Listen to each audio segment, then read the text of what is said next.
हम लोग जो है डिफ्रैक्शन स्टार्ट कर रहे हैं और डिफ्रैक्शन इंटरफेरेंस और डिफ्रैक्शन जो है वो यूनिट 4 है जो हम लोग लास्ट में कर रहे हैं। हमारी सारी यूनिट लगभग कंप्लीट हो गई है, उसमें डिफ्रैक्शन बचा हुआ है।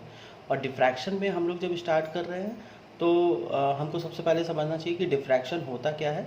और वैसे जो इसकी एक डेफिनेशन ये भी है कि होता एक A sharp shadow of an opaque object implies rectilinear propagation of light, but in 1965, Grimaldi observed that the light bends into the geometrical shadow when encounters an obstacle of the order of the wavelength used, है ना। तो अब ये कह रहे हैं this is bending of light, this is bending of light, ये बड़ी इंपॉर्टेंट बात है। This is bending of light and is known as, है ना, this is bending of light and is known as diffraction. तो डिफ्रैक्शन क्या है? Bending of light. तो बेंडिंग ऑफ लाइट ये हुआ कैसे, है ना। ये जरा देखिए, ये जो बेंडिंग ऑफ लाइट की बात कर रहे हैं इसको कैसे है ये। तो हो क्या रहा है कि जब भी लाइट जो है ऑर्डर वेवलेंथ यूज, तो जैसे मान लीजिए कि ये एक स्पेस है,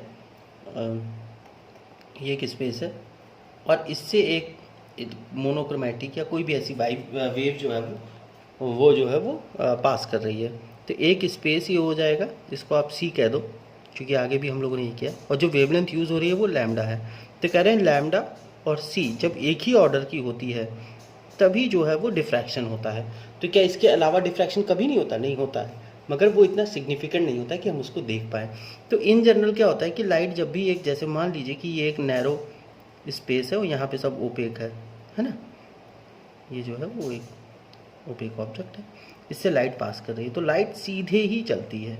मगर डिफ्रैक्शन क्या कहता है कि लाइट अगर मान लीजिए कि ये एक स्पेस है जिससे कि इसको पास करना है और अगर वेवलेंथ ये बहुत नैरो है तो वेवलेंथ अगर कम होगी तो ये क्या हो जाएगा, इस एजेस से पास करते हुए ये डिफ्रैक्ट हो सकता है, ये इधर जा सकता है या ये इधर जा सकता है। तो इसी को डिफ्रैक्शन कहते हैं। इसको क्या कहते हैं? डिफ्रैक्शन। इसके लिए जो कंडीशन है वो क्या है? Lambda should be order of the wavelength used. तो ये बात हो गई, है ना। और इससे क्या होता है कि इससे हम लोग ये देख पाते हैं कि लाइट बेंड क्यों हो रही है। तो ये इसके लिए हमको थोड़ा और पीछे जाना पड़ेगा। हम देखेंगे हाइगेंस प्रिंसिपल। हाइगेंस प्रिंसिपल एक बताता है कि when wave meets an object in या wave encounters an obstacle then it generate a secondary wavelets. तो सेकेंडरी वेवलेट्स का मतलब क्या है कि वेव एक बार और एक वेव जनरेट करेगी।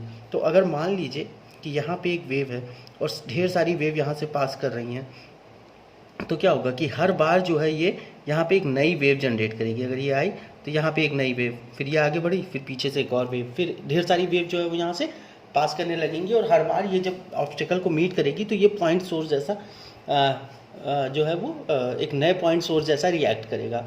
तो इसका जो रिजल्टेंट होगा वो अंत में जो है वो लाइट को क्या कर देगा? बेंड कर देगा। बेंड कर देगा मतलब अब वो रेक्टिलिनियर जो उसका प्रोपोगेशन है जो एक रेक्टिलिनियर पाथ पे चलती है वो क्या हो जाएगा? थोड़ा सा बेंड हो जाएगा। इसी को हम लोग कहते हैं डिफ्रैक्शन, डिफर इन एक्शन। क्योंकि लाइट का एक्शन क्या समझा गया कि वो सीधे ही चलेगा। अब इसके दो टाइप होते हैं। कौन कौन से होते हैं? एक होता है फ्रेस्नेल और एक होता है फ्रॉनहोफर। तो अब जरा देखो फ्रेस्नेल और फ्रॉनहोफर डिफ्रैक्शन क्या है। तो अब ये कह रहे हैं कि फ्रेस्नेल और फ्रॉनहोफर डिफ्रैक्शन क्या है कि source and screen both are at a finite distance from an obstacle, है ना। No lenses is used, incident wave front are generally spherical और cylindrical, diffraction pattern is a shadow of obstacle. तो अब ये कह रहे हैं कि हाँ, ये कह रहे हैं कि सोर्स और इसमें लेंस यूज़ नहीं होता, फ्रॉनहोफर में लेंस यूज़ होता है, इसमें एक फाइनाइट डिस्टेंस पे होता है। होगा क्या कि इसमें जो है वो सोर्स से, जैसे मान लीजिए कि सोर्स से ये ऑब्जेक्ट पे ऐसे इंसिडेंट हो रहा है तो कोसेंट्रिक सर्कल्स ऐसे यहाँ पे बनेंगे सोर्स से। तो अब और फिर उनको फोकस ऐसे यहाँ कर लिया जाएगा। तो इसमें लेंस यूज़ नहीं होता, फाइनाइट डिस्टेंस पे होता है, ऑब्जेक्ट से निकलता है, फिर हमने लेंस लगा लिया, फिर हमने ये एक इमेज देखी और इमेज से फिर जो है फोकस कर लिया और ये यहाँ पे आ गया। तो अब जो है यहाँ पे ऐसे ऐसे ऐसे ऐसे वेव फ्रंट को हम लोग यूज़ करते हैं। तो स्फेरिकल वेव फ्रंट यूज़ होता है ना, या सिलेंड्रिकल वेव फ्रंट यूज़ होता है। वेव फ्रंट हम पहले बता चुके हैं। इसमें इंसिडेंट वेव फ्रंट प्लेन होता है। तो फ्रॉनहोफर में क्या होता है? फ्रॉनहोफर में फ्राउनहोफर में क्या होगा कि हम लोग ऐसे एक लेंस लेंगे और इस पर लाइट इंसिडेंट होगी, फिर ये पैरेलल जाएगी, फिर एक दूसरा लेंस लेंगे और ये यहाँ पे फोकस हो जाएगा। अब अगर ये मान लीजिए कि सिंगल स्लिट एक्सपेरिमेंट है, मतलब आपने यहाँ पे बीच में एक स्लिट लगा दी, तो लाइट क्या हो जाएगी, थोड़ी सी डिफ्रैक्ट हो जाएगी, फिर से आपने लेंस लगा रखा है तो उसकी इमेज कहीं ना कहीं फोकस होगी।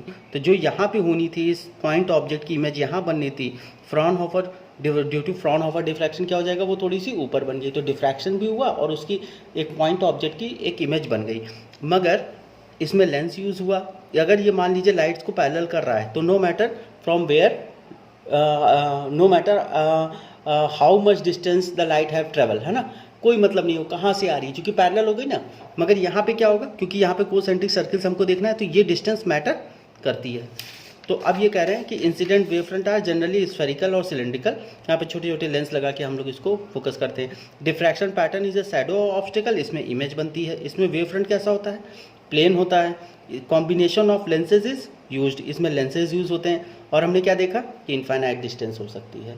ये जो है ये दोनों टाइप हैं किसके, डिफ्रैक्शन के। आपके सिलेबस में कौन सा है, आपके सिलेबस में क्या है, केवल फ्राउनहोफर डिफ्रैक्शन है। डिफरेंस पूछा जा सकता है, मगर सिलेबस में ज़्यादातर क्या है, फ्राउनहोफर डिफ्रैक्शन। और फ्राउनहोफर डिफ्रैक्शन कितने टाइप का है, सिंगल स्लिट है। फ्राउनहोफर डिफ्रैक्शन कितने टाइप का होता है, सिंगल स्लिट होगा, डबल स्लिट होगा, और एक होगा एन स्लिट। तो एक बात याद रखिए कि ये सबसे इम्पोर्टेंट क्वेश्चन है, बहुत बार पूछा जाता है, ठीक है। इसके अगले वीडियो में हम लोग देखेंगे। डबल स्लिट है और एन स्लिट। एन स्लिट का एप्लीकेशन क्या है, डिफ्रैक्शन ग्रेटिंग। क्या है इसका एग्जाम्पल, इसका एप्लीकेशन क्या है, डिफ्रैक्शन ग्रेटिंग। जो लोग लैब फिजिक्स में किए होंगे उनके पास ये थोड़ा सा इसका एक्सपीरियंस होगा, जिसमें हम लोग कलर से लेके देखते हैं। तो इस वीक हम लोग जो है डिफ्रैक्शन कर रहे हैं, और आज ये पहला हम लोगों ने इंट्रोडक्शन ऑफ डिफ्रैक्शन किया है। साथ में हम लोगों ने क्या किया है, डिफ्रैक्शन के टाइप्स कर लिए हैं। अगला लेक्चर थोड़ा लंबा होगा और उसमें हम लोग क्या करेंगे, सिंगल स्लिट एक्सपेरिमेंट करेंगे। Thank you.